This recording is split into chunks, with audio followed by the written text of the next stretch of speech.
اعوذ باللہ من الشیطان الرجیم بسم اللہ الرحمن الرحیم انا انزلناه فی لیلۃ القدر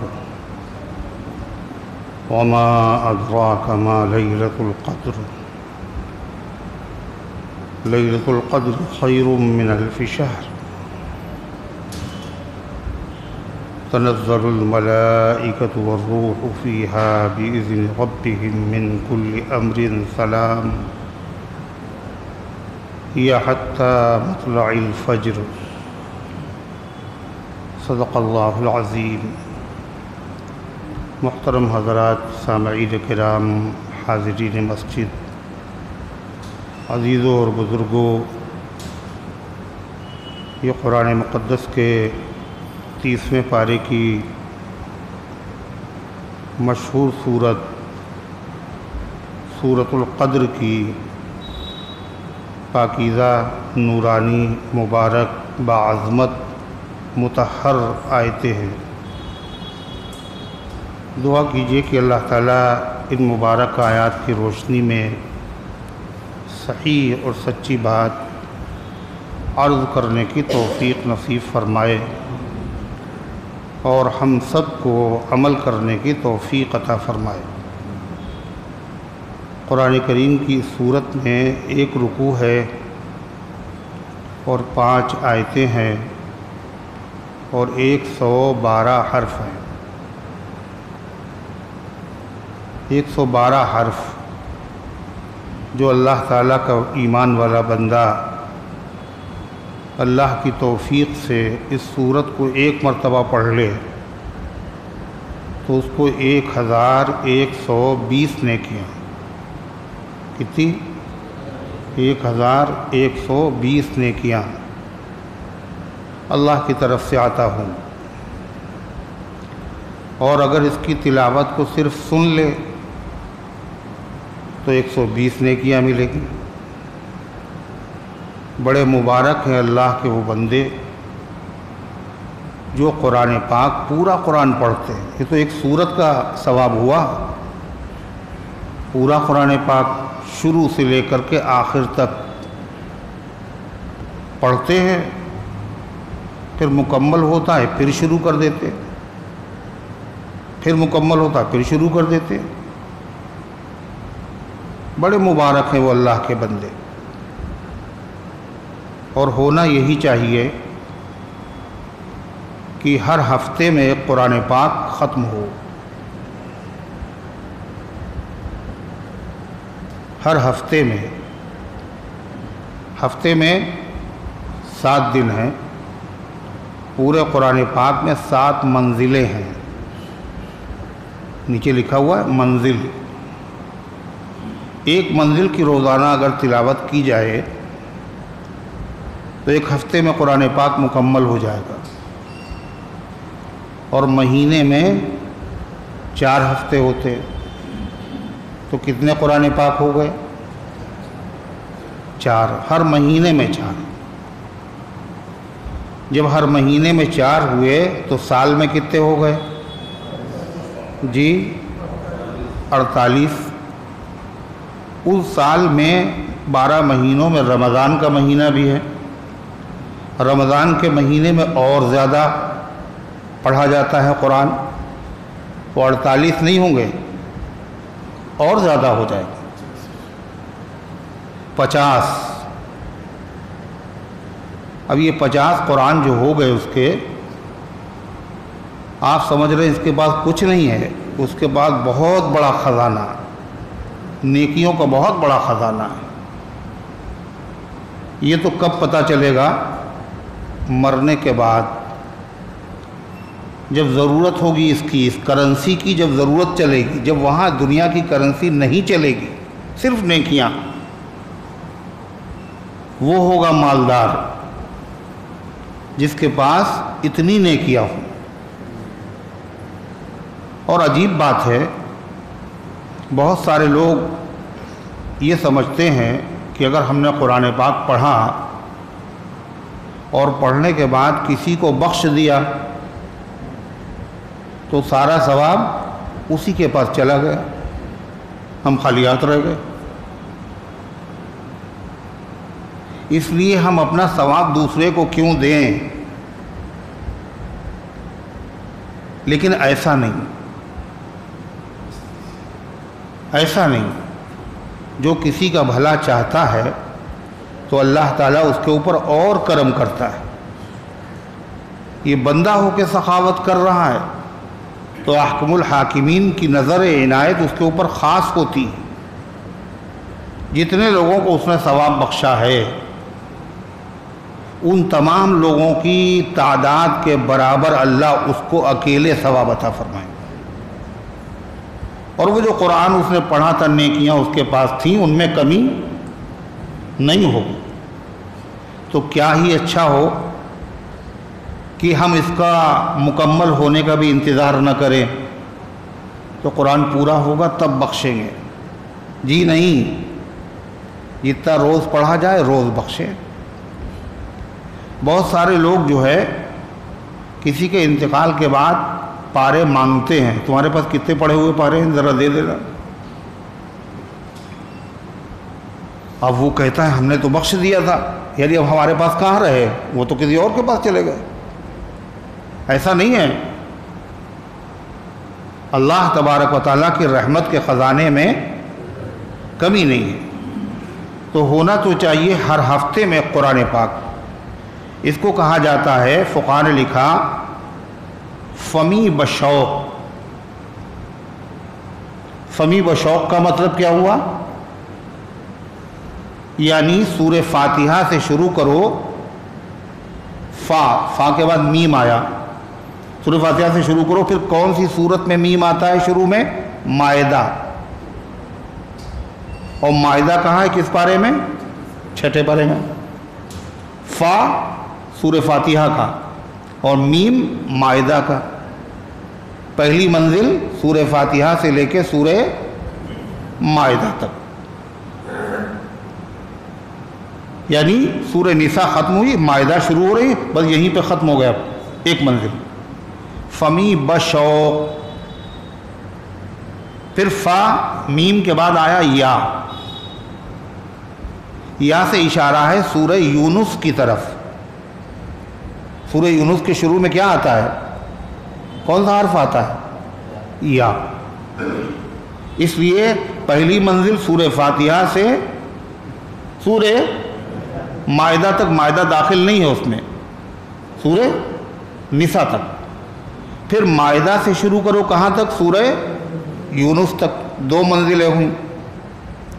اور سورہ یونس کس پارے میں ہے؟ 11ویں پارے میں۔ پھر فمی بشوق، سورہ یونس سے شروع کرو کہاں تک؟ کون سی سورت کے شروع میں با آتا ہے بھائی؟ سوچ رہے ہیں؟ بنی اسرائیل۔ کون سی سورت میں؟ بنی اسرائیل کہاں ہے؟ 15ویں پارے میں۔ فمی بشوق، سورہ یونس سے لے کر کے بنی اسرائیل تک۔ پھر بنی اسرائیل سے شروع کرنا ہے کہاں تک؟ فمی بشوق، یعنی با کے بعد وہ کون سی سورت ہے جس کے اندر شروع میں شین آتا ہے؟ ماشاءاللہ، شعراء، سورہ شعراء۔ تو بنی اسرائیل سے لے کر کے سورہ شعراء تک، یہ کہاں؟ 19ویں پارے میں۔ فمی بشوق۔ اب اس کے بعد سورہ شعراء سے شروع کریں گے کہاں تک؟ واو تک، اس سورت تک جس کے شروع میں واو آتا ہے۔ واو پہلے کون سی سورت کے شروع میں آتا ہے؟ واو تو بہت ساری سورتوں کے شروع میں ہے، والعادیات میں بھی ہے، والسماء والطارق میں بھی ہے، والسماء ذات البروج میں بھی ہے۔ سب سے پہلے کہاں آتا؟ صافات میں۔ والصافات صفا، سورہ یاسین کے بعد۔ تو کیا ہو گیا؟ وہاں تک سورہ شعراء سے سورہ صافات تک منزل ہو گئی۔ اب اس کے بعد قاف آیا، قاف کا مطلب کیا ہوا؟ فمی بشوق والصافات سے لے کر کے قاف تک، سورہ قاف تک. قرآن کی ایک سورت کا نام ہے سورہ قاف، یہ 26ویں پارے میں ہے. یہ 6ٹھی منزل ہو گئی. اب اس کے بعد کیا ہے؟ وہاں سے لے کر کے والناس تک آخری منزل ہو گئی. اس طریقے سے اگر پڑھیں تو ایک ہفتے میں قرآن پاک آسانی کے ساتھ مکمل ہو جائے گا. ہر آدمی تو نہیں پڑھ سکتا، اس لیے فرض نہیں کیا اللہ نے، واجب نہیں کیا اللہ نے کہ اتنا ہی پڑھنا ہی ہے تمہیں. بڑی آسان شریعت، الدین یسر. فرمایا فقرؤوا ما تیسر من القرآن، پڑھو قرآن میں سے جو آسان ہو. طٰہٰ ما انزلنا علیک القرآن لتشقى، ہم نے قرآن آپ پر اس لیے نازل نہیں کیا ہے کہ آپ مشقت میں مبتلا ہو جائیں، مشقت میں مبتلا ہو جائے. نہیں، یہاں تک فقہاء نے لکھا قرآن پڑھتے پڑھتے اگر طبیعت اچاٹ ہو جائے تو کہا اب مت پڑھو، اللہ کا کلام ہے، بے دلی سے مت پڑھو، رک جاؤ. جب طبیعت میں نشاط ہو تو پڑھو. قرآن پڑھ رہے پڑھتے پڑھتے نیند آنے لگی، کیا ہے حدیث میں؟ فَلْيَرْقُدْ، قرآن کی تلاوت روک دو اور سو جاؤ. یہ سب اللہ کی طرف سے ہے. ورنہ اگر آدمی نیند کی حالت میں پڑھے گا تو پڑھے گا کچھ اور زبان سے نکلے گا کچھ. اور ایسا بھی ہوگا پھر پڑھے گا اور پھر سو جائے گا، پھر سے پڑھے گا، کافی دیر بھی لگے گی، ہے یا نہیں؟ تو شریعت بڑی آسان. یہ نہیں کہا کہ مطلب پورا قرآن پڑھنا ہے. اسی لیے علماء نے کہا کہ نماز میں منفرد اکیلے نماز پڑھنے والا اور امام جو امامت کر رہا ہے وہ، اور جو اکیلے پڑھ رہا ہے نماز، ان دونوں پر نماز میں سورہ فاتحہ کا پڑھنا واجب ہے، اور سورت کا ملانا بھی واجب ہے. مگر امام صاحب کے اوپر واجب، مقتدی کے اوپر نہ سورہ فاتحہ پڑھنا ہے اور نہ سورت ملانا ہے. کیوں؟ آپ امام صاحب کے پیچھے کھڑے ہوئے ہیں. من کان لہو امام فقراءۃ الامام لہو قراءۃ، حدیث میں آتا ہے جس کا امام ہو تو امام کی قراءت مقتدی کی قراءت ہے. امام نے جب قراءت کی تو مقتدی کی طرف سے بھی ہو گئی. سورہ فاتحہ دعا ہے، اور جب دعا مانگی جاتی ہے تو پھر کیا ہوتا ہے؟ اگر اجتماعی دعا ہو، ایک آدمی دعا مانگتا ہے اور باقی سارے لوگ آمین کہتے ہیں. حدیث میں آتا ہے وَإِذَا قَالَ الْإِمَامُ وَلَا الضَّالِّينَ قُولُوا آمین، جب امام وَلَا الضَّالِّينَ کہے تو تم لوگ آمین کہا کرو. جب امام کہے، امام کیا کہے گا؟ وَلَا الضَّالِّينَ. یہ نہیں کہا جب تم وَلَا الضَّالِّينَ پڑھو تو آمین کہو. امام کا کام وَلَا الضَّالِّينَ پڑھنا ہے اور مقتدی کا کام کیا ہے؟ اس پر آمین کہنا ہے. لہذا دعا ایک مانگ رہا ہے، باقی لوگوں نے آمین کہہ دی، سب دعا میں شامل ہو گئے؟ نہیں ہو گئے. لیکن اگر امام ہے اور مقتدی، امام و منفرد اکیلے نماز پڑھنے والا، اس پر سورہ فاتحہ بھی پڑھنا واجب اور سورت ملانا واجب. کس میں؟ فرض کی پہلی 2 رکعتوں میں سورہ فاتحہ اور سورت کا ملانا واجب ہے، اور اس کے بعد والی رکعتوں میں صرف سورہ فاتحہ. لیکن نفل نماز میں، سنت نماز میں، واجب نماز میں ہر رکعت میں سورہ فاتحہ اور سورت کا ملانا واجب ہے. بہت سے لوگ یہ مسئلہ نہیں جانتے، وہ سنت میں بھی پہلی 2 رکعتوں میں سورت ملاتے ہیں اور اخیر کی رکعتوں میں سورت نہیں ملاتے، خالی سورہ فاتحہ سے کام چل رہا ہے. ایسا نہیں. پھر واجب کہا ہے؟ واجب کا مطلب واجب اگر چھوٹ جائے بھولے سے تو کیا ہے مسئلہ؟ سجدے سو کرنا پڑے گا، نماز ہو جائے گی۔ جان بوجھ کے اگر آدمی واجب چھوڑ دے تو نماز ہو تو گئی ہے، مگر اس کو پھر سے پڑھو، اس لیے کہ اس نماز میں کمی تھی، اس کمی کو پورا کرو۔ اور فرض نہیں ہے سورہ فاتحہ کا پڑھنا۔ کیوں؟ فرض اگر چھوٹ جائے تو کیا ہوگا؟ نماز ہوگی؟ سجدے سو کر لے، اگر فرض چھوٹ جائے سجدے سو کر لے، نماز ہو جائے گی؟ نہیں ہوگی۔ سورہ فاتحہ کا پڑھنا واجب کیا، فرض نہیں کیا۔ سورت کا ملانا بھی واجب ہے، فرض نہیں ہے۔ فرض کیا ہے؟ صرف قرآن پڑھنا۔ کیا فرض ہے نماز میں؟ قرآن پڑھنا، قرات کرنا، قرآن پڑھنا، کہیں سے بھی پڑھ دو۔ زکوٰۃ میں قرآن پڑھنا فرض نہیں، اسلام کا رکن ہے۔ حج میں قرآن پڑھنا فرض نہیں، قرآن نہ پڑھے حج ہو جائے گا۔ روزے میں قرآن پڑھنا فرض نہیں، بغیر قرآن پڑھے ہوئے روزہ ہو جائے گا۔ نماز میں قرآن پڑھنا فرض ہے، اس کے بغیر نماز ہی نہیں ہوگی۔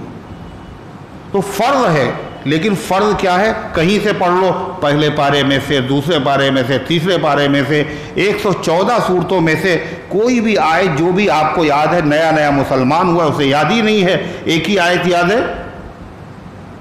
تو کیا کہا گیا؟ نماز اس کی ہوگی نہیں؟ کہا ہو جائے گی۔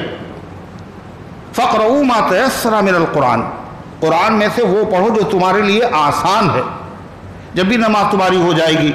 ہاں اعلیٰ درجہ کیا ہے کہ وہ صورتیں نماز میں پڑھی جائیں جو جناب محمد رسول اللہ صلی اللہ علیہ وسلم پڑھا کرتے تھے اور صحابہ کرام اللہ کے نبی کو پڑھتے ہوئے سنتے تھے، یہ اعلیٰ درجہ ہے۔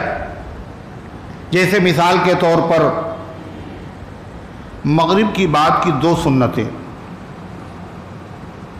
سب لوگ پڑھتے ہیں ماشاءاللہ، سنت مؤکدہ ہے۔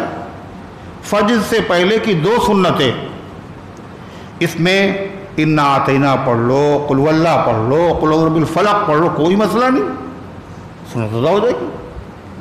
لیکن سنت کیا ہے؟ اللہ کے نبی صلی اللہ علیہ وسلم کا معمول کیا تھا؟ آپ کیا پڑھتے تھے ان دونوں رکعتوں میں؟ پہلی میں قل یا ایھا الکافرون اور دوسری میں قل هو اللہ شریف۔ اگر یہ پڑھیں گے تو کیا ہوگا؟ ثواب زیادہ ملے گا، اور اگر اس کو نہیں پڑھیں، کوئی بھی سے بھی اگر سورت یاد ہے وہ پڑھ دیں گے تو نماز ہو جائے گی۔ کیوں؟ پیٹ تو بھر جائے گا کھچڑی سے بھی اور چٹنی سے بھی، مگر بریانی کی بات ہی اور ہو، اس لیے اعلیٰ درجہ اس کا ہے۔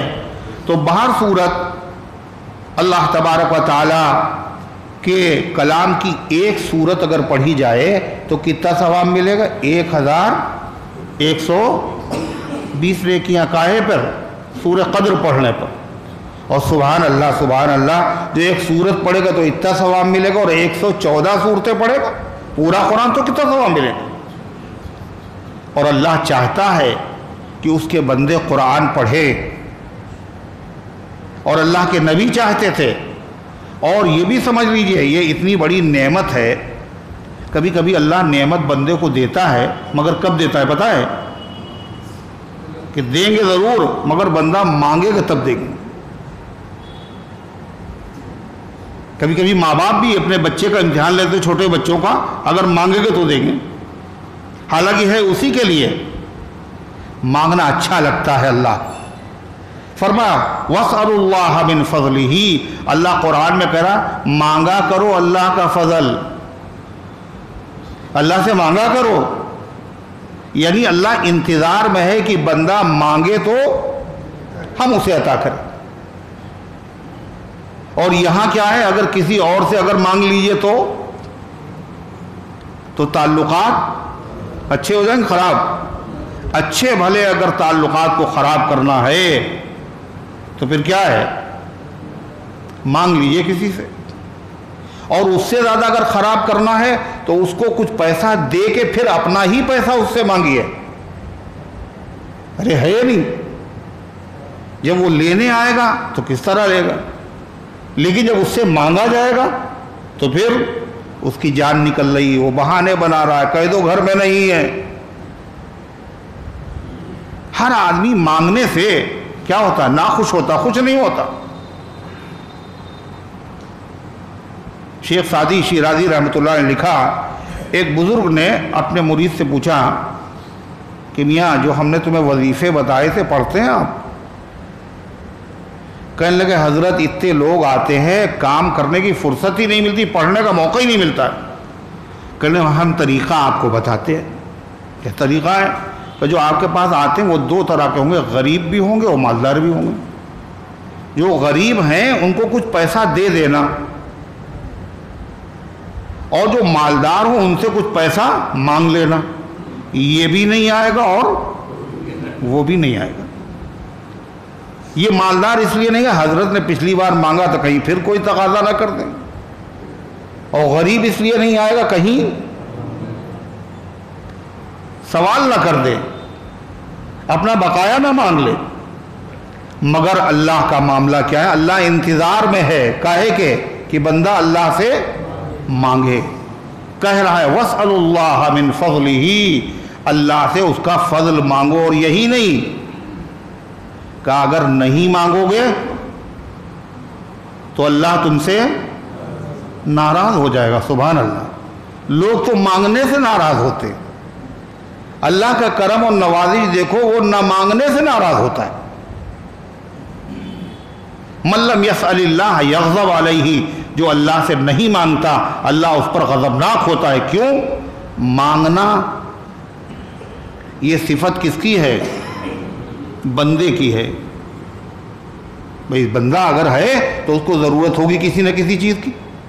ارے ہے، بادشاہ ہو اس کو بھی ضرورت ہے، نبی ہے اس کو بھی ضرورت ہے۔ اگر کسی کو ضرورت نہیں ہے وہ اکیلے اللہ ہے۔ یسألہ من فی السماوات والارض کل یوم ہوا فی شان، اسی سے مانگتے ہیں وہ سب جو آسمانوں میں ہیں، اور وہ بھی اسی سے مانگتے ہیں جو زمین میں ہیں۔ زمین والے کیا مانگتے ہیں؟ کاروبار میں ترقی، نوکری، رزق اور جو بھی ضرورت کی چیزیں مانگتے۔ یہ آسمان والے کیا مانگتے ہیں؟ آسمان میں کون رہتا ہے؟ فرشتے۔ اگر آدمی ہے بھئی کچھ نہیں، کچھ بھی نہیں، کم سے کم کھانا تو ہے ہی، اسے کھانا تو ہے، نہیں کھائے گا تو زندہ کیسے رہے گا؟ لیکن فرشتوں کا معاملہ یہ ہے، یہ تو کھاتے بھی نہیں،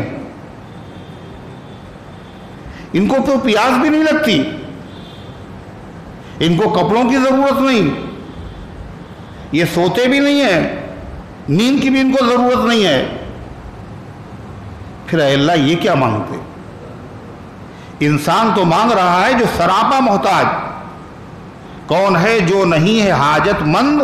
کس کی حاجت روا کرے کوئی؟ کون ایسا ہے جو ضرورت مند نہیں ہے، محتاج نہیں ہے، اور کس کس کی ضرورت پوری کرتا رہے؟ آدمی کے بس میں نہیں ہے، بندہ، ہر بندہ محتاج۔ لیکن فرشتے تو ان کو کھانے پینے کی ضرورت، وہ کیا مانگتے ہیں؟ کہا وہ بھی اللہ سے وہی مانگتے ہیں جو اللہ کہہ رہا ہم سے مانگو۔ اگر تم مانگو گے تو ظاہر ہوگا کہ تم خدا نہیں ہو بلکہ کیا ہو؟ بندے ہو۔ تمہاری بندگی کا اظہار مانگنے میں ہے۔ جو جتنا بڑا اللہ کا بندہ ہوتا ہے اتنا ہی زیادہ اللہ سے مانگتا ہے۔ اللہ کی خدائی میں سب سے مقبول اور سب سے بڑے اور سب سے باعظمت بندے کون ہیں؟ جناب محمد رسول اللہ صلی اللہ علیہ وسلم۔ آپ نے اللہ سے اتنا مانگا، اتنا کسی سے نہیں مانگا۔ یہ دعائیں، مسنون دعائیں کیا ہیں؟ یہ کھانے سے پہلے اور پینے سے پہلے اور مسجد میں آنے سے پہلے اور مسجد سے نکلنے سے پہلے اور استنجا خانے جانے سے پہلے اور استنجا خانے سے نکلنے سے پہلے اور سونے سے پہلے اور سو کے اٹھنے سے پہلے اور کھانا کھانے سے پہلے اور کھانا کھانے کے بعد، ہر وقت دعائیں۔ بازار جانے سے پہلے ہر وقت مانگا آپ، اور مانگنا امت کو سکھایا ہے اللہ تبارک و تعالیٰ کے پیغمبر جناب محمد رسول اللہ صلی اللہ علیہ وسلم نے۔ ہم اگر زندگی بھر مانگتے تو اتنا نہیں مانگ پاتے جو اللہ کے نبی نے مانگنے کا طریقہ ہمیں بتا دیا، سکھا دیا۔ کیا کہا؟ جیسے ایک آدمی آیا اور اس کو نوکری کی تلاش ہے، تو کہا کہ ایسا ہے اپلیکیشن لکھ کے لائیے. اب اس کو اپلیکیشن لکھنا نہیں آتا, پریشان ہے وہ. تو کہا اچھا ایسا ہے, یہ ہے لکھی ہوئی اپلیکیشن, تم آخر میں اس کے اوپر سائن کر دو خالی. یہ بھی مشکل ہے کہ یہ تو بڑا آسان ہے. یہ دعائیں کیا ہیں؟ یہ وہ فارم ہیں جو اللہ کے نبی صلی اللہ علیہ وسلم نے پر کر کے بھر کے دے دیے امت کو, اور کیا کہا اب تمہیں یہی مانگ لینا ہے, اپنی زبان سے کہہ دینا. ہم نے مانگنے کا طریقہ بتا دیا. ہم کو رونے کا سلیقہ بھی نہیں آتا تھا, ہم کو رونے کا سلیقہ بھی نہیں آتا تھا.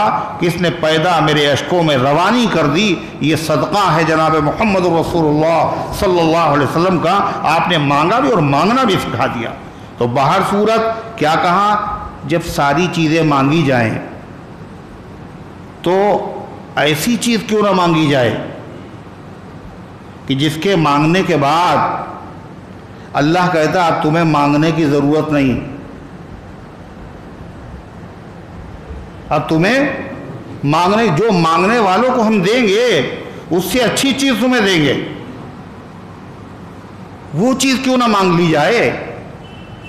ایک ہے سایہ, پرندہ اڑ رہا ہے اور اس کا سایہ زمین پہ پڑ رہا ہے.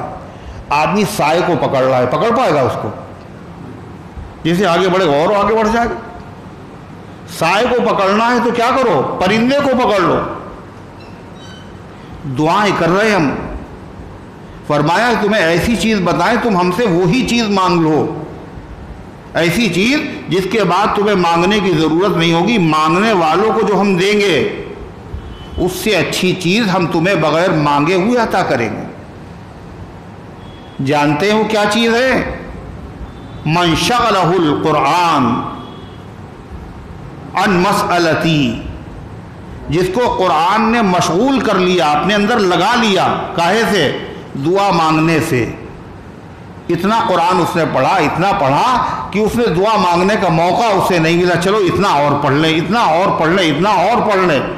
اللہ کہتا جس کو قرآن نے اپنے اندر لگا لیا, اپنے ساتھ لگا لیا, چمٹا لیا, وہ دوسری طرف اس نے دعا کی طرف توجہ بھی متوجہ ہونے بھی نہیں دیا.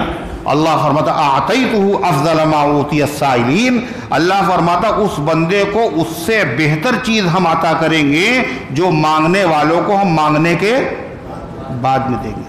تو کیا ارادہ ہے بھائی؟ ایسی چیز مانگی جائے. ایسی چیز کیا ہے؟ قرآن ہے. کہا مانگی جائے کیا مطلب؟ ارے پڑھنا شروع کر دیے. کہا یہی تو بات ہے.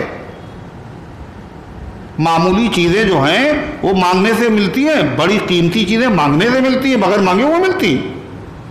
آپ نے کیا سمجھا حافظ قرآن ہے مگر رمضان میں دیکھا تھا, اب رمضان ہی میں دیکھیں گے, اب رمضان ہی میں پڑھیں گے. دیمک لگ گئی.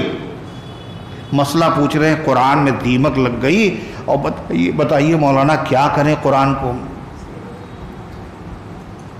کیا کریں قرآن کے ساتھ؟ یہ مسئلہ یہودی نہیں پوچھ رہا ہے, عیسائی نہیں پوچھ رہا ہے, مسلمان پوچھ رہا ہے. دیمک لگتی کس میں یہ بتاؤ؟ جس چیز کو روزانہ اٹھایا جاتا, ہاتھ لگائے تو اس میں دیمک لگتی. کس میں دیمک لگتی؟ نوٹوں میں نہیں لگ جاتی دیمک. اس کا مطلب یہ ہے دادا کے زمانے کا قرآن, دادا پڑھتے تھے, اب اس کے بعد گھر میں کوئی اس میں ہاتھ لگانے والا ہی نہیں. یہ مسلمانوں کا گھر ہے.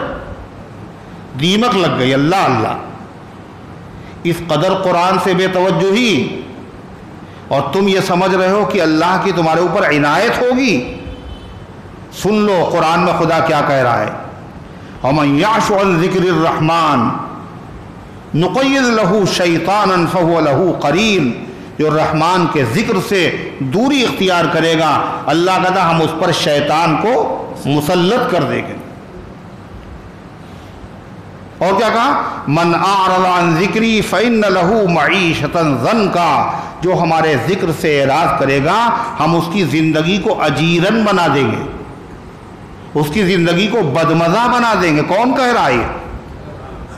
کون کہہ رہا ہے؟ اللہ کہہ رہا ہے، جو ارحم الراحمین ہے، جس کی ہر بات سچی ہے، اس نے جو چاہا وہ کیا، جو چاہتا ہے کرے گا۔ تمہیں زندگی میں سکون چاہیے، تمہیں چین چاہیے، تمہیں عزت کی زندگی چاہیے، تمہیں دولت چاہیے، تمہیں روزی میں برکت چاہیے، اللہ فرماتا ایسے نہیں ملے گی۔ اگر تم ہمارے ذکر سے، قرآن سے اعراض کرو گے تو اللہ قرآن میں فرما رہا ہے ہم تمہاری زندگی کو بدمزہ بنا دیں گے، سکون اور چین اور عزت کو چھین لیں گے۔ اور اللہ جب کسی چیز کو چھین لے تو بڑے پیر صاحب دیں گے شاید، وہ ہیں بتائیے، جنید بغدادی دیں گے؟ پوری دنیا مل کے اگر دینا چاہے پھر بھی نہیں مل سکتی ہے۔ کیوں؟ جو دینے والا ہے اسی نے چھین لیا ہے، سب اس کے محتاج ہے، وہی دینے والا ہے، صاف صاف قرآن میں لکھا ہوا۔ مگر ہمارا دن گزر جاتا ہے، ہفتے گزر جاتے ہیں، ہم قرآن پاک کو نہیں پڑھتے، ہم ہاتھ نہیں لگاتے۔ اگر ہم نے پڑھنا نہیں سیکھا ہے تو ہم قرآن اب بھی پڑھنا سیکھ نہیں رہے ہیں، اور قبر میں پیر لٹکے ہوئے اسی طرح مر جائیں گے، ایسے قبر میں لٹا دیے جائیں گے۔ اللہ کے بندو، اللہ تعالیٰ سے مانگو۔ کیا مانگیں؟ اللہ کا فضل مانگو، اور ایسی چیز مانگو جس کے مانگنے حاصل ہونے کے بعد تمام چیزیں اللہ خوش ہو کر کے خود ہی عطا فرما دے گا۔ اور وہ کیا چیز ہے؟ وہ ہے قرآن پاک کی تلاوت۔ کہ یہ تو ہم جب چاہے کر لیں، کہا جی نہیں، آپ نہیں کر پائیں گے، آپ اللہ سے مانگیں گے تو اللہ دے گا۔ اسی لیے جن پر قرآن نازل ہوا، جن پر قرآن نازل ہوا، جناب محمد رسول اللہ صلی اللہ علیہ وسلم، آپ اللہ سے کیا مانگتے تھے؟ کیا مانگتے تھے پتہ ہے؟ وَارْزُقْنِي تِلَاوَتَهُ آنَاءَ اللَّيْلِ وَآنَاءَ النَّهَارِ۔ اے اللہ، اس قرآن کی تلاوت کی ہمیں توفیق عطا فرما، دن کے لمحات میں بھی اور رات کے اوقات میں بھی۔ یہ کون مانگ رہا ہے؟ جن پہ قرآن نازل ہوا۔ اتلو ما اوحی الیک، اے پیغمبر جو کتاب آپ پر نازل اس کی تلاوت کیا کیجئے۔ تو کہ یہ تو بہت آسان، ہمارے اوپر تو نازل، ہم تو سب کو پڑھاتے ہی ہیں، پھر بھی اللہ کے نبی مانگ رہے۔ کیوں؟ اللہ اگر آسان نہیں کرے گا تو تلاوت بھی ہم کر نہیں سکتے۔ یہ انبیاء ہیں۔ موسیٰ علیہ السلام سے کیا کہا اللہ تعالیٰ نے؟ موسیٰ، یہ تمہارے ہاتھ میں کیا ہے؟ تم کہا عصا کا ڈالو زمین میں، ڈالا تو اژدہا بن گئے۔ اچھا اپنا دائنا ہاتھ گریبان میں ڈالو، ڈالا اور نکالا تو وہ چمک رہا ہے۔ کہ دو معجزے دیے ہیں تمہیں، فرعون کے پاس جاؤ، اس کو دین کی دعوت دو، قوم اللہ کے نبی ہیں، اور اس کی دلیل یہ ہے، اس کا پروف یہ ہے۔ موسیٰ علیہ السلام کو چلے جانا، دعوت کے لیے جا رہے ہیں، تبلیغ کے، یہ تو میرے مائیں ہاتھ کا کھیل ہے، اب کیا ہم چلے جائیں گے؟ نہیں، موسیٰ علیہ السلام نہیں گئے، بلکہ اللہ تعالیٰ سے انہوں نے 5 چیزیں پہلے مانگی، پھر گئے۔ ان سے بڑا داعی، ان سے بڑا مبلغ، ان سے بڑا دین کی دعوت دینے والا نبی سے بڑا کوئی نہیں ہو سکتا، پھر بھی مانگ رہے۔ رب اشرح لی صدری ویسر لی امری واحلل عقدۃ من لسانی یفقہوا قولی۔ اے اللہ آسان کر دیجئے، اے اللہ میری زبان کی گرہ کو کھول دیجئے، اے اللہ تاکہ وہ میری بات کو سمجھ لیں، میرا سینہ کشادہ کیجئے، مجھے ہمت دے دیجئے۔ یہ سب موسیٰ علیہ السلام مانگ رہے نا۔ تو قرآن کی تلاوت کی جب ہم توفیق مانگیں گے تو پھر کیا ہوگا؟ اللہ توفیق، اللہ نہ کرے کسی سے قرآن کی توفیق چھن جائے، اللہ نہ کرے، اگر چھن جائے تو سمجھ لیے اچھی بات نہیں۔ اگر قرآن پر لوگ کہتے ہیں ہم گناہ کرتے ہیں اور اس کے بعد کچھ ہو نہیں رہا ہمارے ساتھ، یہ عجیب بات ہے۔ گناہ کرتے ہیں مگر کچھ ہوا نہیں۔ کتنے گناہ، سب سے بڑا گناہ کیا ہے؟ نماز کو چھوڑ دینا۔ کتنے بے نمازی، کچھ نہیں ہوا ہمارا، دیکھیے ہم تو پڑھتے ہی نہیں، دھن برس رہا ہے۔ گناہ کرنے کے بعد بھی میرے اوپر کچھ بھی اثر، کوئی فرق نہیں پڑا، کہا اندھے ہو تمہیں پتہ نہیں ہے پہلے جب تم نماز پڑھتے تھے یا قرآن پڑھتے تھے تو اس کے پڑھنے میں تمہیں مزہ آتا تھا، دعا مانگتے تھے، دعا میں تمہارا دل لگتا تھا، ارے لگتا تھا نہیں لگتا تھا، لیکن گناہ کرنے کے بعد اب نہ قرآن پڑھنے میں تمہارا دل لگ رہا ہے، نہ نماز میں تمہارا دل لگ رہا ہے، نہ دعا مانگنے میں تمہارا دل لگ رہا ہے. یہ کیا ہے؟ یہ انہی گناہوں کا اثر. تم کو تو کچھ بھی نہیں ہوا. یہ بہت بڑی چیز چھین لی اللہ تعالیٰ نے. اللہ ہم سب کی حفاظت فرمائے. تو باہر سورت قرآن کریم اللہ تعالیٰ کی ایسی کتاب ہے، ایسی عظمت والی کتاب اللہ تعالیٰ نے عطا فرمائی ہے. اللہ فرماتا ہے یہ اتنی عظمت والی کتاب ہے، اس سے جو ٹچ ہو جاتا ہے، اس سے جو جڑ جاتا ہے، اس میں بھی عظمت پیدا ہو جاتی. ہوتی نہیں ہوتی؟ ایک عام کپڑا ہے اور ایک وہ جس میں قرآن پاک رکھا گیا، لپیٹ کے گیا. فرق ہے؟ نہیں ہے. وہی دفتی ہے جو باہر پڑی ہوئی تھی، لیکن جب قرآن کی جلد بنا دی گئی، اب بتائیے بغیر وضو کے قرآن کو تو چھونا جائز نہیں ہے، اس جلد کو بھی بغیر وضو کے چھونا جائز نہیں. کیوں؟ تو دفتی ہے. کہ دفتی ہے تو کیا ہوا؟ اب یہ وہ والی دفتی نہیں ہے، اب اس کا رشتہ اور تعلق قائم ہو گیا قرآن سے. جو قرآن سے جوڑا اس میں عظمت پیدا ہو گئی. جس رات میں قرآن نازل ہوا ہے، سورت کا نام ہے لیلۃ القدر، شب قدر. قدر بنے عزت والی رات. کیوں ہے وہ عزت والی رات؟ اس کو عزت کیوں ملی؟ اس کا تعلق، خاص رشتہ کاہے سے؟ قرآن پاک سے. قرآن پاک اسی رات میں نازل ہوا. قرآن پاک جس رات میں نازل ہوا وہ رات تمام راتوں سے زیادہ عزت والی ہے. کیوں؟ قرآن ہے کیا؟ کس کا کلام ہے؟ رب العزت کا. رب العزت مانے عزت کا مالک. وہ دے گا تو ملے گی. ناک رگڑتے رہو کوئی عزت ہے. یبتغون عندہم العزہ، کہ تم دوسری قوموں کی نقالی اس لیے کر رہے ہو تمہیں عزت مل جائے. فإن العزة للہ، عزت تو اللہ کے قبضے میں ہے، وہ نہیں دے گا تو کہیں نہیں ملے گی. کس کا کلام ہے یہ؟ رب العزت کا. رب العزت کا جو کلام ہے وہ کلام بھی کیسا ہے؟ عزت والا ہے. کیا کہا؟ انہ لکتاب عزیز، یہ عزت والی کتاب. رب العزت کی کتاب، عزت والی کتاب، جس جگہ پہنچی وہاں اس نے عزت اور عظمت پیدا کی. یہ کہاں سے چلا؟ لوح محفوظ سے. اور آسمان دنیا پر، پہلے آسمان پر ایک جگہ ہے جہاں پورا قرآن ایک رات میں نازل ہوا، شب قدر کی رات میں. اس جگہ کا نام ہے بیت العزت. بیت العزت کے معنی عزت والا گھر، عزت والا مقام. کیوں ہے وہ عزت والا مقام؟ شب قدر عزت والی رات. کیوں؟ عزت والی کتاب نازل ہوئی. بیت العزت اسے کیوں کہا گیا؟ اس لیے کہ قرآن لوح محفوظ سے پہلے وہی نازل ہوا.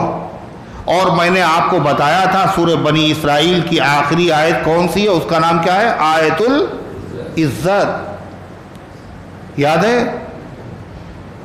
اللہ کے نبی صلی اللہ علیہ وسلم نے اس کو سکھایا تھا، اور اس سے ان کے پورے حالات بدل گئے. غربت کا خاتمہ ہو گیا، مشکلات ان کی دور ہو گئیں. یہ وظیفہ وہ ہے جو کس نے بتایا تھا؟ جناب محمد رسول اللہ صلی اللہ علیہ وسلم نے بتایا تھا. اگر بتیاں پڑھوا لو تو فائدہ نہ ہوگا، اس وظیفے سے فائدہ ہوگا. کیوں؟ یہ وظیفہ اللہ کے نبی نے بتایا، اور اللہ کے نبی نے جو کچھ بتایا وہ اپنی مرضی سے نہیں بتایا. کس نے کہا؟ اللہ نے کہا میرے بندوں کو یہ بتا دیجئے. اور اللہ ہی روزی دینے والا، اللہ ہی عزت دینے والا، اللہ ہی مشکلات کو دور. جب وہ خود کہہ رہا ہے کہ اس کو پڑھو، تو بتائیے اس نسخے میں کامیابی ملے گی نہیں ملے گی؟ تو اس کا نام ہے بیت العزت. اللہ تعالیٰ نے اس عزت والی کتاب کو جس مہینے میں نازل کیا وہ مہینہ کون سا ہے؟ کون سا ہے؟ رمضان۔ رمضان مہینہ کیسا ہے؟ عزت والا۔ رمضان کے ساتھ لفظ کیا تھا؟ مبارک۔ شوال مبارک، محرم مبارک، رمضان مبارک، اس میں اللہ نے قرآن کو نازل کیا۔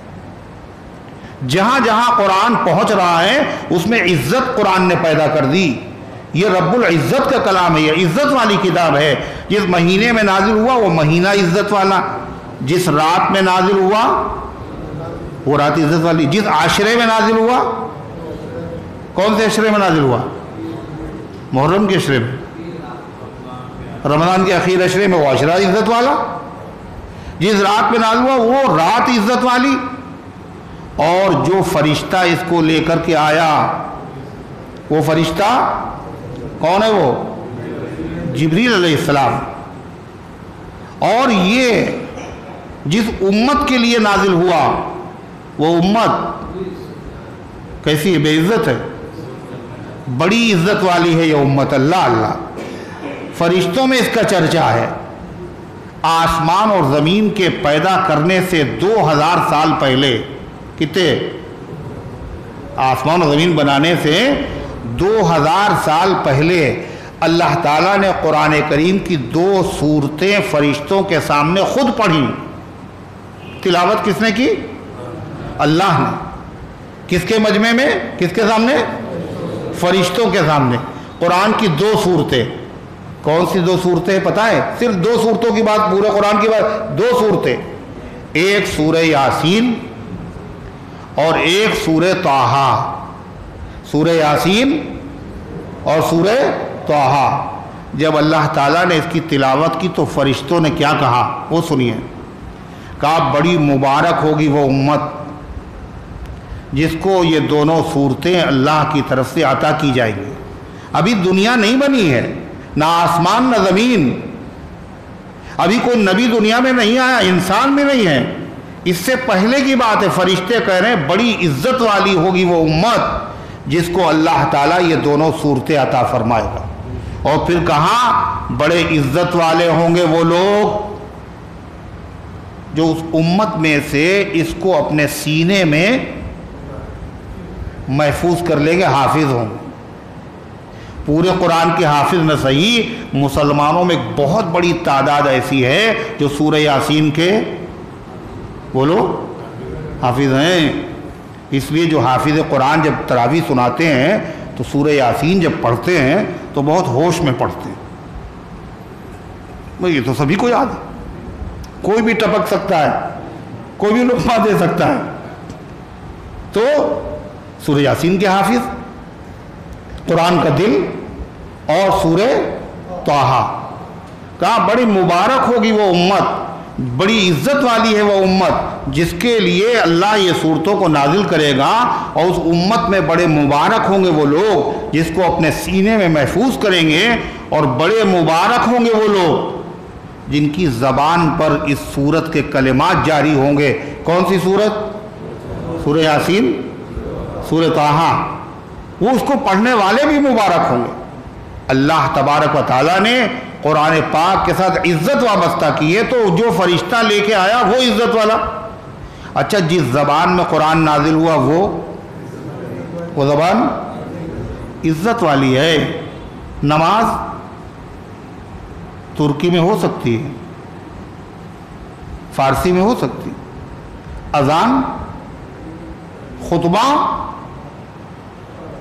کچھ نہیں عربی میں۔ کیوں؟ فرمایا احب العرب، عربوں سے محبت کرو، لِأَنِّي عَرَبِيٌّ، اس لیے کہ میں عربی ہوں، اللہ کے نبی کہہ رہے ہیں۔ وَالْقُرْآنُ عَرَبِي، اور قرآن عربی زبان میں ہے۔ وَلِسَانُ أَهْلِ الْجَنَّةِ عَرَبِي، اور جنتیوں کی زبان بھی عربی ہے۔ جب یہاں انگریزوں کی حکومت تھی تو ایک لطیفہ لکھا ہے، وہ خانسامہ تھا ملازم تھا، انگریز اس سے غصہ ہو گیا اور اس نے کہا جاؤ جہنم میں. انگریز نے اس سے کہا اپنے باورچی سے جاؤ جہنم میں. تو وہ بھی بڑا عجیب و غریب آدمی تک گیا تھوڑی دور اور پھر لوٹ کے واپس آ گیا. کہا گئے نہیں تم جہنم میں؟ کہا وہاں انگریزی بولنے والے کو لیتے ہیں. کس کو لیتے ہیں؟ جو عربی بولتا وہ نہیں، جو انگریزی بولتا اس کو لیتے. تو یہ زبان جو ہے کون سی زبان ہے؟ اہل جنت کی زبان. اور عجیب بات، یہ قبر کی بھی یہی زبان، انٹرنیشنل زبان پوری دنیا میں چلتی ہے. یہ عربی زبان ایسی ہے جو دنیا میں نہیں، دنیا میں بھی چلتی ہے، عالم برزخ میں بھی چلے گی اور عالم آخرت میں بھی چلے گی اور جنت میں بھی چلے گی. فرشتے جو قبر میں آئیں گے تو جو سوال کریں گے وہ کس زبان میں کریں گے؟ عربی میں کریں گے. اچھا عربی میں کس سے پوچھیں گے؟ مولانا لوگوں سے پوچھیں گے جو عربی جانتے ہوں گے، یا عرب ملک جن کی زبان ہوگی. نہیں، پوری دنیا میں کوئی بھی مرے سوال عربی میں ہوگا. جب عربی ہم جانتے نہیں ہیں تو فرشتے کا سوال کیا سمجھیں گے؟ کہ اللہ تعالی سمجھا دے گا سب. فرشتے پوچھیں گے اور آدمی عربی سمجھے گا بھی اور عربی ہی میں جواب دے گا. مسلمان تو کیا کہے گا؟ ربی اللہ، میرا رب اللہ. من ربو کا، تمہارا رب کون ہے؟ ربی اللہ، میرا رب اللہ ہے. وما دینو کا، تمہارا دین کیا ہے؟ دینی الاسلام، میرا دین اسلام ہے، میرا مذہب اسلام ہے. وما تقول فی ھذا الرجل، اور یہ جو تمہیں چہرہ انور دکھایا جا رہا ہے ان کے بارے میں تمہارا کیا خیال؟ یوں تو زیارت اللہ کے نبی صلی اللہ علیہ وسلم کی کس کو ہوئی؟ بولو. صحابہ کو ہوئی ہے صرف، تابعین کو نہیں ہوئی، بزرگان دین کو نہیں ہوئی. خواب میں زیارت ہو گئی وہ بھی سب کو نہیں ہوئی، لیکن ہر ایمان والے کو اللہ کے پیغمبر کی زیارت کہاں ہوگی؟ قبر میں ہوگی. اللہ اللہ. اور دیکھنے کے بعد فرشتے پوچھیں گے تو کیا کہے گا؟ ھذا محمد الرسول اللہ صلی اللہ علیہ وسلم، یہ ہمارے آقا محمد الرسول اللہ صلی اللہ علیہ وسلم. اور جو غیر ایمان والا ہوگا وہ کیا کہے گا؟ جب من ربو کا تو کیا کہے گا؟ ہاں لا ادری، ہائے ہائے مجھے معلوم نہیں. یہ ہاں لا ادری کس زبان کا لفظ ہے؟ عربی زبان کا لفظ. آٹومیٹک طریقے پر کیا ہوگا؟ عربی زبان ہو جائے گی. سوال عربی میں، جواب عربی میں. میدان محشر میں جب پہنچیں گے اور جب نامہ اعمال دیا جائے گا تو اس نامہ اعمال کو پڑھنے کے لیے کیا کہا جائے گا؟ اقرا کتابک، اپنی کتاب، اپنا نامہ اعمال خود سے پڑھ لو. کس سے؟ جو پڑھا لکھا ہوگا اس سے، ہر امتی سے، عربی جانتا ہو نہ جانتا ہو. اقرا کتابک، پڑھو. کفا بنفسک اليوم علیک حسیبا، آج تم خود اپنا نامہ اعمال پڑھ کے سمجھ سکتے ہو تم جنت کے لائق ہو یا جہنم کے لائق. اور جب وہ پڑھے گا تو کیا کہے گا؟ ہاں مقرؤ کتابیا. اچھا آدمی ہوگا تو کیا کہے گا؟ ہاں مقرؤ، ارے لو پڑھ کے دیکھو میرا نامہ اعمال. خوشی سے چیخے گا جیسے رزلٹ نکلتا ہے، ہم فرسٹ پوزیشن ہمیں حاصل ہوئی ہے، ہم کامیاب ہو گئے ہیں. ایسے ہی میدان محشر میں کہے ہاں مقرؤ کتابیا. اور وہ کیا کہے گا؟ غیر یا لیتنی لموت کتابیا ولم ادری ما حسابیا. اے کاش میرے ہاتھ میں نامہ اعمال نہ دیا گیا ہوتا، اور کاش کہ مجھے اپنے حساب کتاب پتہ نہ ہوتا. تو کیا ہے، یہ زبان کہاں چلے گی؟ دنیا میں بھی، برزخ میں بھی اور عالم جنت میں بھی. اللہ تعالیٰ نے ہر کتاب کو عربی میں نازل نہیں کیا. کتنی آسمانی کتابیں ہیں؟ 104. کتنی؟ 104. 4 جو ہے یہ بڑی بڑی کتابیں ہیں اور 100 چھوٹی چھوٹی کتابیں. چھوٹی کتابوں کو صحیفہ کہا جاتا ہے. صحف ابراہیم و موسیٰ موسیٰ کے صحیفوں میں، ابراہیم علیہ السلام کے صحیفوں میں، یہ چھوٹی چھوٹی کتابیں تھیں، ان تمام کتابوں میں ہر کتاب عربی میں نہیں ہے۔ عربی میں کون ہے؟ بلسان عربی مبین، صرف قرآن پاک۔ یہ زبان بڑی عظمت والی ہے، اس میں اتنی وسعت ہے، اتنی بڑی ہے یہ زبان، اتنی گہرائی ہے، اتنی فصاحت اور بلاغت ہے، دنیا کی کسی زبان میں نہیں۔ اسی لیے پوری دنیا کے لوگ دو حصوں میں بٹے ہوئے ہیں، عرب اور عجم۔ عرب اور عجم، عرب تو عرب ہیں، ان کے علاوہ پوری دنیا کے لوگ کہیں کے بھی ہو، کسی زبان کے بولنے والے سب کیا ہیں؟ عجم۔ وہ عربی ہے عجمی۔ عرب مانے بولنے والا، بات کرنے کا سلیقہ ہے، اپنی دل کی بات کھل کر کے ادا کر سکتا ہے۔ عجم کے معنی گونگا، وہ اپنے علاوہ سب کو گونگا سمجھتے تھے۔ ایسی زبان، بڑی فصاحت، بڑی بلاغت، ایک ایک میننگ کو ادا کرنے کے لیے سینکڑوں لفظ، ایک ایک معنی کو ادا کرنے کے لیے دنیا کی کسی زبان میں اتنی وسعت نہیں۔ اب چاند ہے مثال کے طور پر، چاند کو اردو میں کیا کہتے ہیں؟ سوچ لیجئے، قمر کہتے ہیں۔ اچھا، سبحان اللہ۔ چاند کون سی زبان کا لفظ ہے؟ چاند۔ فارسی میں اسے کیا کہتے ہیں؟ ماہ۔ اور انگریزی میں کیا کہتے ہیں؟ مون۔ چاہے پہلی رات کا ہو، چاہے 14ویں رات کا ہو، چاہے کسی رات کا ہو۔ عربی میں یہ معاملہ نہیں ہے، پہلی رات کا اگر ہے تو ہلال ہے، 14ویں رات کا ہے تو بدر ہے، اور درمیانی راتوں کا ہے تو قمر ہے۔ قمر بھی عربی، ہلال بھی عربی، اور بدر بھی عربی ہے۔ دنیا کی زبان میں کتنی وسعت۔ کیا ہوا؟ کا کمزوری آ گئی بہت۔ اچھا، بڑھاپے کی وجہ سے وہ بھی کمزوری، اور بیماری کی وجہ سے وہ بھی کمزوری۔ عربی میں بڑھاپے کی وجہ سے ہے تو ضعف ہے، اور بیماری کی وجہ سے تو نقاہت ہے۔ سانپ کے لیے کیا کون سا لفظ آتا ہے؟ سانپ۔ عربی میں اس کے لیے 3 لفظ ہیں، حیۃ، ثعبان، اور جان۔ 3 لفظ آئے۔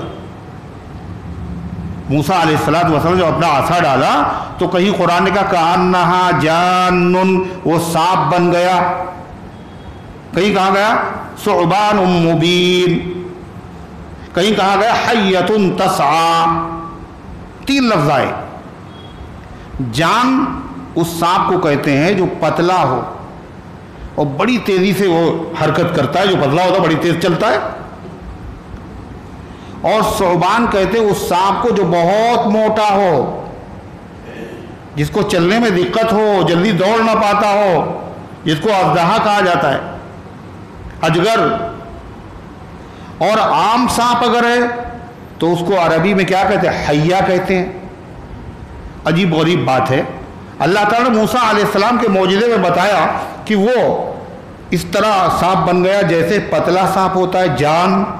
کہیں کہا گیا وہ ثعبان مبین، اژدہا، اور کہیں کہا گیا وہ حیۃ تسعی، دوڑتا ہوا سانپ۔ یہ 3 لفظ کہے گئے، اور تینوں کے معنی الگ الگ۔ پتلا سانپ اسے کہا، پھر اسی کو موٹا سانپ کہا، پھر اسی کو سانپ کہا۔ مطلب پہلے جب موسیٰ علیہ السلام نے ڈالا تو پہلے جو وہ سانپ بنا تو پتلا تھا، اور پھر موٹا ہوتا چلا گیا۔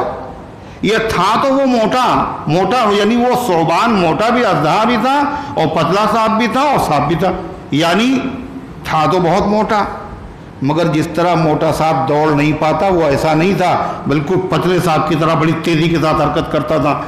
یہ بلاغت ہے قرآن کی، یہ اعجاز ہے۔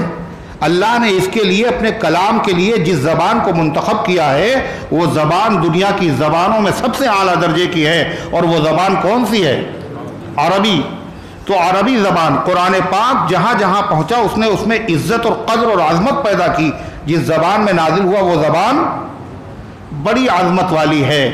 جس رات میں نازل ہوا وہ رات بڑی عظمت والی ہے، اور جس فرشتے کے ذریعے سے نازل ہوا وہ فرشتہ عظمت والا ہے، اور جس مہینے میں نازل ہوا وہ مہینہ عظمت والا ہے، اور جس امت کی ہدایت کے لیے نازل ہوا وہ امت تمام امتوں میں عزت والی ہے. اور اللہ تعالیٰ کی جو عبادت ہے، اسلام کے کتنے رکن ہیں بھائی؟ اسلام کی بنیاد کتنی چیزوں پر ہے؟ 5 چیزوں پر ہے. سب کو یاد ہے؟ بنی الاسلام علی 5. 5 چیزیں کیا ہے بتاؤ بھائی؟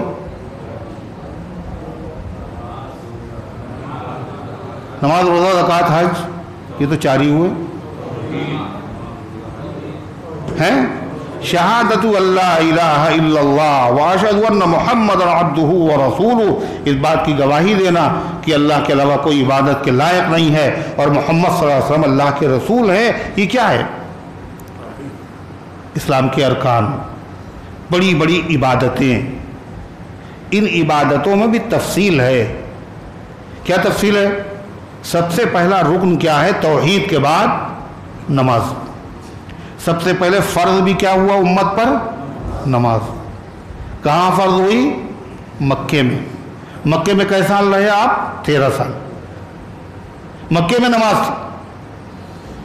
زکوٰۃ نماز کے بعد فرض ہوئی. اقیموا الصلاۃ وآتوا الزکوٰۃ فرض مکے میں ہوئی، مگر کتنی دینا ہے، کس کو دینا ہے، کتنے پہ ہوگی، یہ مدینے میں. تیسرا فرض کیا ہے؟ صوم رمضان. رمضان کے روزے کب فرض ہوئے؟ مکے میں نہیں فرض ہوئے. کہاں فرض ہوئے؟ مدینے میں. کس کے بعد؟ نماز اور زکوٰۃ کے بعد میں. کس ہجری میں؟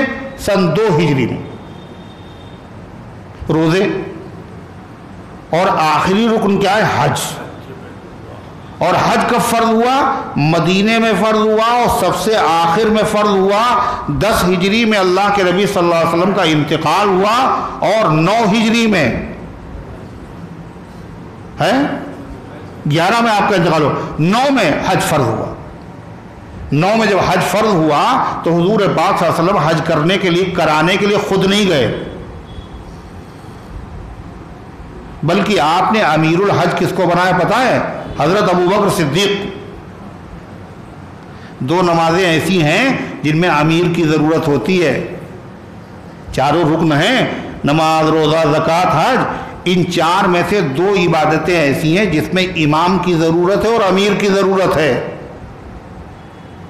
ایک نماز اور دوسرے حج. نماز میں بھی اللہ کے نبی صلی اللہ علیہ وسلم نے اپنی مبارک زندگی میں امام کس کو بنایا؟ حضرت صدیق اکبر کو. اور حج میں بھی امیر ہونا ضروری ہے. اللہ کے نبی صلی اللہ علیہ وسلم نے حج کی فرضیت کے بعد اس سال خود حج نہیں کرایا، بلکہ آپ نے امیر الحج بنا کر بھیجا کس کو؟ حضرت صدیق اکبر کو. یہ کیا ہے؟ اپنی زندگی میں حج کا امیر بنا دینا، اپنی زندگی میں آپ کو امام نماز بنا دینا. یہ کاہے کے لیے کیا تھا آپ نے؟ کیا مقصد تھا؟ یہ اشارے تھے. یہ اشارے تھے. کاہے کے؟ کہ میرے بعد میرا جانشین اور خلیفہ کون ہوگا. یہ نہیں کہا بنا لینا ابو بکر کو، اس لیے کہ جو ذہین لوگ ہوتے ہیں، عقل مند لوگ ہوتے ہیں، ان سے بات کھل کے نہیں کی جاتی، بلکہ اشارے ان کے لیے کافی ہوتے ہیں. اور صحابہ سب کے سب دانشور تھے، عقل مند تھے، ان کے لیے اشارہ کافی ہوا. لہذا سوال جانشین سرور کونین جب آیا، وہ جس پر جا کے ٹھہری ہر نظر صدیق اکبر ہے. ہر ایک کی نظر انہی پہ ٹھہری. کسی نے حضرت علی سے پوچھا، آپ نے بھی ابو بکر صدیق کے ہاتھ پہ بیعت کر لی؟ حضرت علی کہنے لگے سبحان اللہ، اللہ کے نبی صلی اللہ علیہ وسلم حیات ہیں، بیماری میں مبتلا ہیں، اور میں موجود ہوں، میں بیمار نہیں ہوں. عباس چچا میرے موجود ہیں، غائب بھی نہیں ہیں، بیمار بھی نہیں ہیں، مگر حضور کہہ رہے مرو ابا بکر فلیصلی بالناس، ابو بکر سے کہو کہ نماز پڑھائیں. میں موجود بھی، غائب نہیں. اللہ کے نبی صلی اللہ علیہ وسلم نے امامت کے لیے ابو بکر کو منتخب. ایک روایت میں آتا ہے حضرت ابو بکر رضی اللہ عنہ موجود نہیں تھے، تو کسی نے کہا حضرت عمر رضی اللہ عنہ سے کہ آپ پڑھا دیجئے. حضرت عمر رضی اللہ عنہ مصلی پہ پہنچے، انہوں نے کہا اللہ اکبر. آپ نے فرمایا لا لا، نہیں نہیں، اللہ اور مسلمان ابو بکر کے علاوہ کسی کو پسند ہی نہیں کریں گے. آپ نے بلوایا حضرت صدیق اکبر کو، پھر ان کو امام بنایا. اتنا اصرار کیوں کر رہے تھے اللہ کے نبی صلی اللہ علیہ وسلم؟ حضرت علی سے کسی نے پوچھا کہ سبحان اللہ، فرمایا رضینا لدنیانا ما رضی رسول اللہ صلی اللہ علیہ وسلم لدیننا. ہم نے اپنی دنیا کی امامت کے لیے اسی کو چنا ہے. ہم نے چنا، ہم نے کا مطلب ہم صحابہ نے اسی کو چنا ہے جس کو اللہ کے نبی صلی اللہ علیہ وسلم نے ہمارے دین کی امامت کے لیے چنا تھا. نماز جو دین کا اہم شعار ہے، اللہ کے نبی نے کیا کہا؟ ان کو اس میں امام بنا دیا. اللہ کے نبی نے ان کو امام بنا دیا تو ہم نے اپنا خلیفہ بھی ان کو بنا لیا. فبایعنا، ہم نے ان کے ہاتھ پر بیعت کر لی. مولانا عبدالاول صاحب رحمۃ اللہ علیہ فرماتے تھے کہ آپ نے حضرت صدیق کو بخشا یہ شرف، آپ نے حضرت صدیق کو بخشا یہ شرف. کتنا واضح یہ اشارہ ہے خلافت کی طرف. اپنی مسجد کا نمازوں میں بنایا تھا امام. تمام صحابہ کرام نے کیا کیا؟ تو غرضے کی دو عبادتیں ایسی ہیں، دونوں عبادتوں میں امیر کی ضرورت ہے. حضرت علی رضی اللہ عنہ موجود ہیں اور حضرت عباس موجود ہیں، مگر کس کو امام بنا رہے ہیں آپ؟ صدیق اکبر کو. اور آخری دن آپ کا انتقال کب ہوا حضور صلی اللہ علیہ وسلم کا؟ کس دن میں؟ آج کون سا دن ہے؟ دوشنبے کے دن ہوا. اور صدیق اکبر کا انتقال بھی دوشنبے کو، اور عمر بھی وہی. تو دوشنبے کے دن آپ صلی اللہ علیہ وسلم نے فجر کی نماز صدیق اکبر نے پڑھائی، اور حضور صلی اللہ علیہ وسلم نے پردہ ہٹایا. اس لیے آپ تو آنے کی پوزیشن میں نہیں، بیماری کا عالم تھا، کچھ طبیعت بشاش تھی، پردہ ہٹایا. اور پردہ ہٹا کے حضور نے دیکھا کہ تمام صحابہ ابو بکر صدیق کے پیچھے نماز پڑھ رہے ہیں. اللہ کے نبی صلی اللہ علیہ وسلم کا پردہ ہٹانا، اور جو لوگ جن لوگوں نے مسجد نبوی دیکھی ہے وہ تو سمجھ جائیں، جنہوں نے نہیں دیکھی انشاءاللہ وہ سب دیکھیں گے. حضور صلی اللہ علیہ وسلم کی جو محراب ہے، یہ محراب، اور اس محراب میں بائیں طرف پہلی صف جب ختم ہوگی تو الٹے ہاتھ کی طرف حضور صلی اللہ علیہ وسلم کا گھر تھا. اور یعنی بایاں کون سا ہوا؟ یہ والا، ادھر روضہ.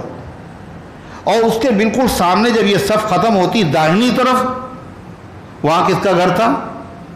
حضرت ابو بکر صدیق کا. آپ نے کہا دیکھو جتنے مسجد میں دروازے کھلتے ہیں سب بند کر دو سوائے ابو بکر کے دروازے کے. اللہ کے نبی صلی اللہ علیہ وسلم یہ سب اشارے کر رہے ہیں اور صحابہ اشارے سمجھ رہے ہیں. تو جب اللہ کے نبی صلی اللہ علیہ وسلم نے پردہ ہٹایا تو آپ کے چہرے کی چمک صحابہ نے محسوس کی، اور ایسا لگ رہا تھا کہ صحابہ حضور کے دیدار کی خاطر جو ہے اپنی نمازیں توڑ دیں گے، یہ محسوس کیا. اور صدیق اکبر نے بھی امامت کر رہے تو ان کو بھی پیچھے ہٹنے لگے. آپ نے فرمایا کہ نہیں، آپ نے دروازہ پردہ گرا دیا. یہ آپ نے جو پردہ ہٹا کر کے دیکھا تھا، کاہے کے لیے دیکھا تھا؟ دیکھ رہے کہ نبی موجود نہیں ہے مصلی پہ، کون موجود ہے ان کی جگہ؟ صدیق. مگر سب ایک امام کے پیچھے نماز پڑھ رہے ہیں، لہذا میرے بعد بھی میری امت نماز سے غافل نہیں ہوگی اور نماز سے تعلق رکھے گی. اور جو میں نے باغ لگایا تھا، اللہ کے نبی دیکھ رہے جو میں نے باغ لگایا تھا وہ پھلواری ہری بھری ہو گئی ہے، سب صحابہ نماز میں مشغول ہیں، ایک امام کے پیچھے پڑھ رہے ہیں. اس کو دیکھ کر اللہ کے نبی کو بہت خوشی اور بہت مسرت ہوئی. یہ آخری دیدار تھا جو حضور پاک صلی اللہ علیہ وسلم نے اس کا مشاہدہ کیا. غرضے کی اللہ تبارک و تعالیٰ کے پیغمبر صلی اللہ علیہ وسلم نے صدیق اکبر کو امام نماز بنایا اور امیر حج بھی بنایا. جب حج کا امیر بنا کر بھیجا تو قرآن کی ایک سورت نازل ہوئی، اس کا نام ہے سورہ برات. سورہ برات، سورہ توبہ بھی اسے کہتے ہیں. تو اس میں یہ حکم ہے کہ جا کر کے اعلان کر دو کہ اس کے بعد آئندہ سال کوئی مشرک حج کرنے نہیں آئے گا، اور کوئی آدمی ننگا طواف نہیں کرے گا، اور یہ بھی اعلان کر دو جو معاہدے تھے مسلمانوں کے جن جن کافر مشرکوں کے ساتھ، وہ سارے معاہدے اب کیا ہو گئے؟ ختم۔ یہ آیت جب نازل ہوئی تو حضور صلی اللہ علیہ وسلم نے صدیق اکبر کو تو بھیج دیا تھا، اس کے بعد اس آیت کی تبلیغ کے لیے آپ نے اپنی اونٹنی دی حضرت علی رضی اللہ عنہ کو، اس کا نام ہے عذبہ۔ کیا نام ہے؟ حضور صلی اللہ علیہ وسلم یہ کی اونٹنیوں کے نام قصوہ، عذبہ۔ عذبہ اونٹنی پر حضرت علی سوار بڑی تیزی کے ساتھ پہنچے، راستے میں حضرت صدیق اکبر نے دیکھا کہ حضور کی اونٹنی ہے اور حضرت علی آ رہے ہیں، لہذا پوچھا حضرت علی رضی اللہ عنہ سے، امیرن او مامورن، یہ بتائیے اللہ کے نبی صلی اللہ علیہ وسلم نے آپ کو امیر بنا کر کے بھیجا ہے یا میرا ماتحت بنا کے بھیجا ہے؟ امیر اگر بنا کر کے بھیجا تو میں آپ کو امیر مانے لیتا ہوں، ماتحت بنا کر کے بھیجا آپ وضاحت کر دیجئے۔ اللہ کے نبی صلی اللہ علیہ وسلم نے جو آپ کو بھیجا ہے اپنی اونٹنی پر بٹھا کر، تو امیر بنا کر کے بھیجا ہے یا مامور پابند بنا کر کے بھیجا؟ حضرت علی نے فرمایا امیرن مامورن، مجھے آپ کی ماتحتی میں چند چیزوں کا اعلان کرنے کے لیے اللہ کے نبی نے بھیجا، امیر نہیں بنایا۔ تو جو حج کا جو خطبہ ہوتا ہے وہ ہر آدمی نہیں دیتا، مینا میں خطبہ، عرفات میں خطبہ، یہ خطبے دینا امیر حج کا کام ہوتا ہے۔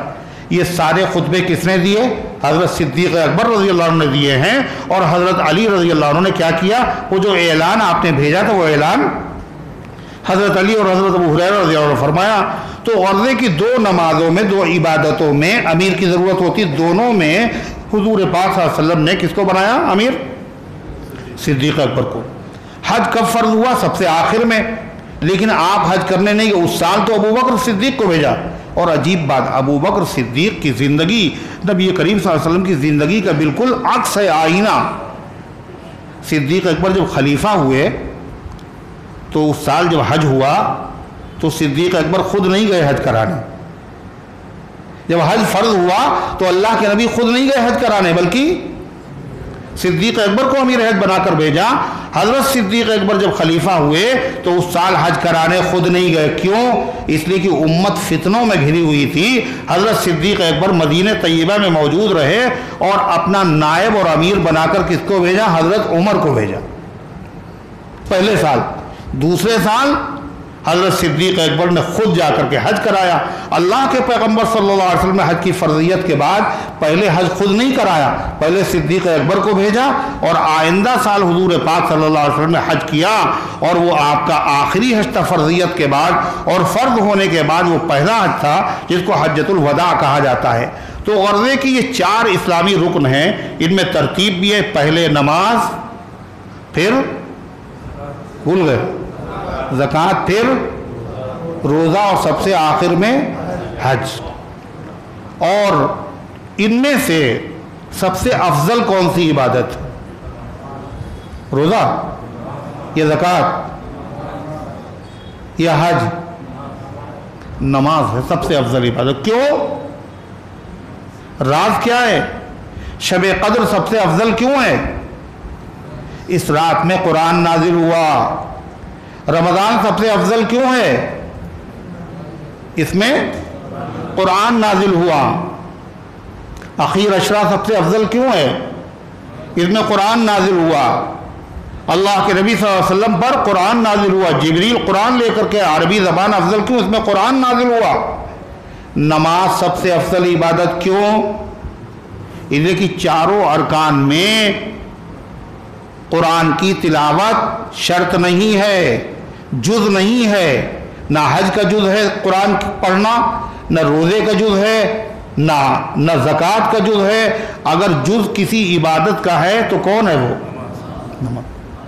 یعنی قرآن اگر حج میں کوئی آدمی ایک آیت نہ پڑھے حج اس کا ہو جائے گا، روزے میں اگر ایک آیت کی تلاوت نہ کرے تو روزہ ہو جائے گا، زکوٰۃ غریب کو دے دیا مستحق کو، آپ قرآن نہ پڑھے تو کیا زکوٰۃ نہیں ادا کر سکتا؟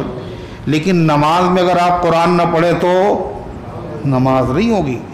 تو قرآن چونکہ تمام عبادتوں میں سے نماز کا جز ہے، اس لیے نماز تمام عبادتوں سے افضل ہے۔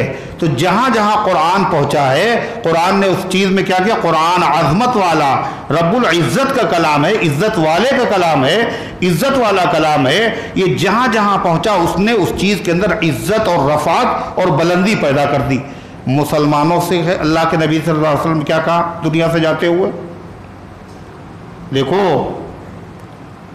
تمہیں تنہا نہیں چھوڑ کے جا رہے، یتیم لاوارث، دو چیزیں چھوڑ کے جا رہے ہیں، ایک قرآن اور ایک میری سنت۔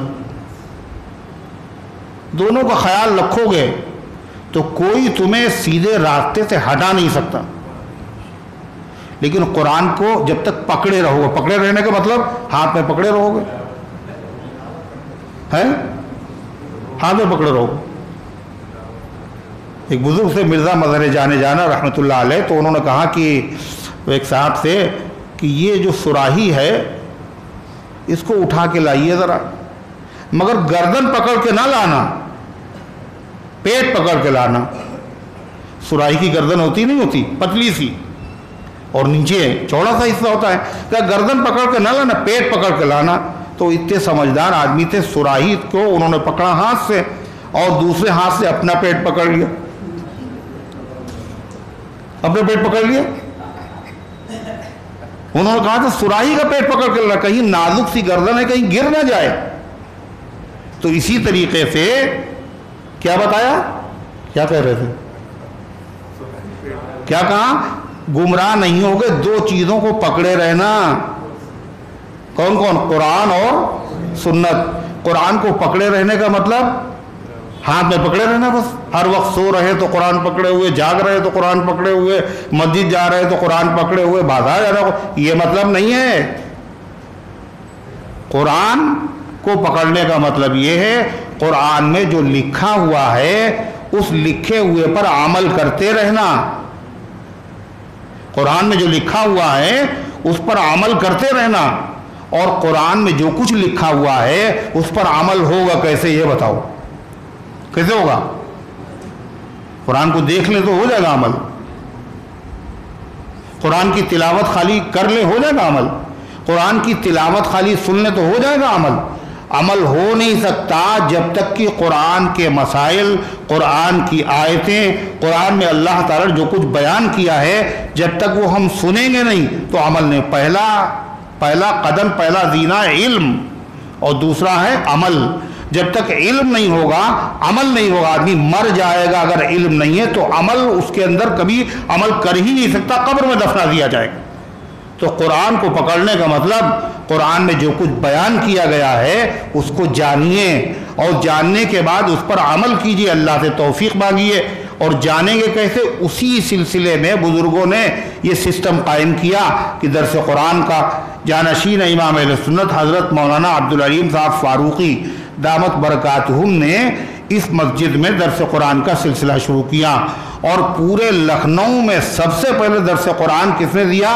امام اہل سنت حضرت مولانا عبدالشکور فاروقی رحمۃ اللہ علیہ نے، اسی دارالمبلغین میں، اور اس میں بڑے بڑے علماء آ کے شریک ہوتے تھے۔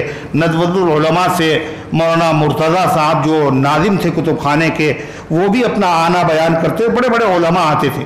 تو یہ درس قرآن وہی چیز ہے، اگر ہم اس کو سنتے رہیں گے تو علم ہوگا، اور جب علم ہوگا تو انشاءاللہ عمل بھی ہوگا، اور اگر علم ہی نہیں ہوا تو پھر عمل کا کوئی سوال نہیں پیدا ہوتا، پھر گمراہی بھی ہو جائے گی۔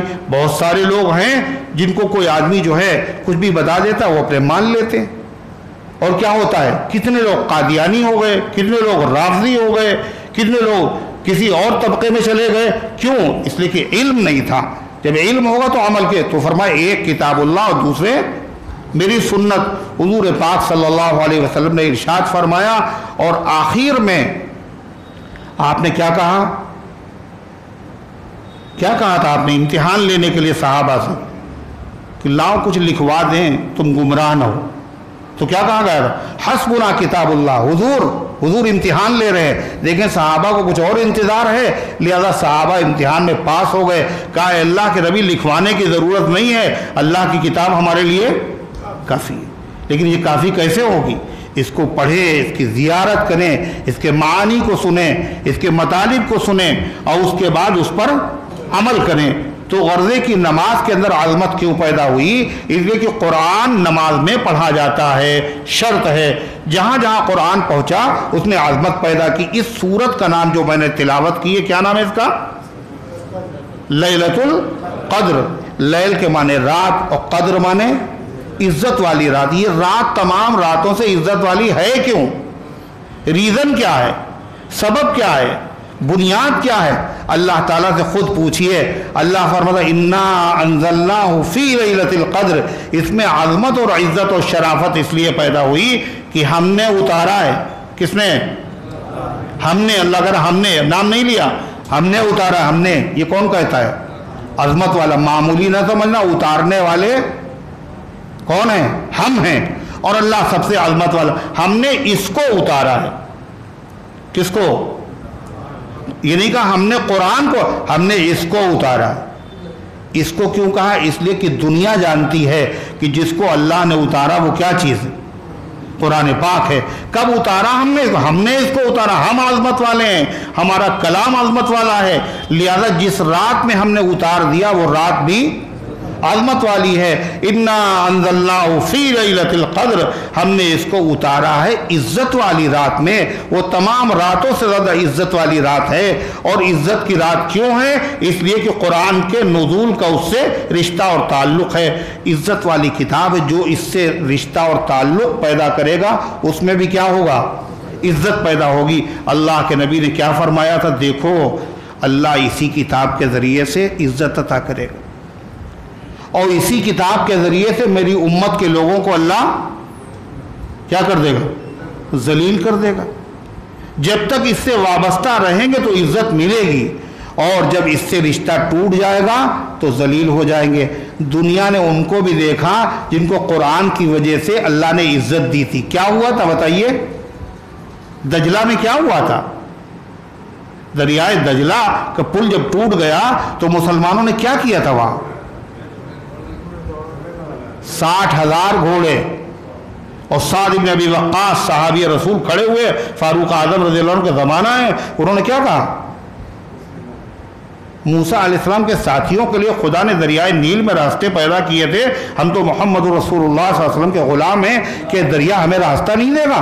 اور کہا حسبنا اللہ و نعم الوکیل۔ اپنا گھوڑا اتارا، تھوڑی دیر میں 60,000 گھوڑے، اور پانی کتنا تھا؟ لہریں اٹھ رہی تھی۔ دست دو دست ہیں، دریا بھی نہ چھوڑے ہم نے، بحر ظلمات میں دوڑا دیے گھوڑے ہم نے۔ اور آج دنیا کی کوئی ایسا ملک بتائیے جہاں مسلمان عزت کے ساتھ رہ رہا ہو، جہاں سے اچھی خبریں آ رہی ہوں، جہاں ہر جگہ سے پریشان کن خبریں۔ یہ عزت بھی زمانے نے دیکھی اور یہ ذلت بھی ہم دیکھ رہے ہیں، اور اللہ کے نبی پہلے سے بتا کے گئے تھے عزت اسی کتاب سے جڑی ہوئی ہے۔ اگر یہ کتاب عزت والی، اس سے تم چمٹے رہو گے تو تم بھی عزت والے رہو گے، اور جتنا اس سے تمہارا تعلق کمزور ہوتا جائے گا اتنا ہی دنیا میں تم ذلیل ہوتے جاؤ گے۔ وہ زمانے میں معزز تھے مسلمان ہو کر، اور ہم خوار ہوئے تارک قرآن ہو کر۔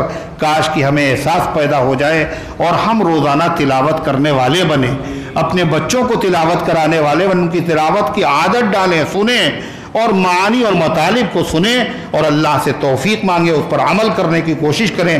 اللہ تعالیٰ ان گزارشات کو قبول فرمائے، عمل کرنے کی توفیق عطا فرمائے۔ اللہم صلی علی سیدنا ربنا آتنا فی الدنیا حسنہ وفی الآخرۃ حسنہ وقنا عذاب النار۔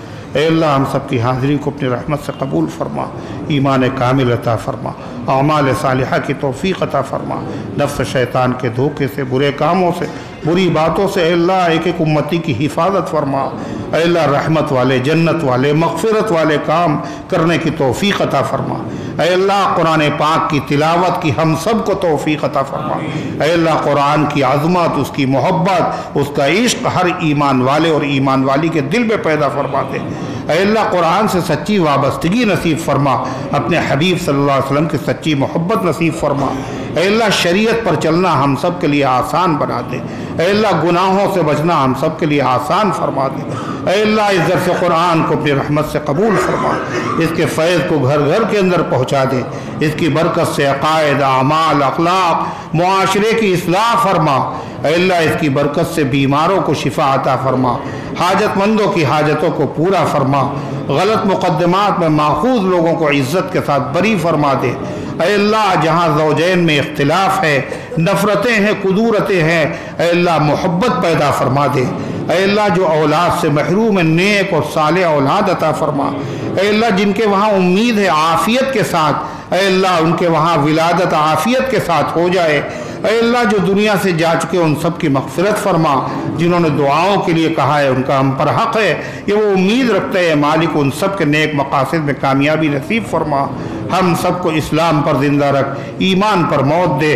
ایمان والوں کے ساتھ حشر فرما، آمین یا رب۔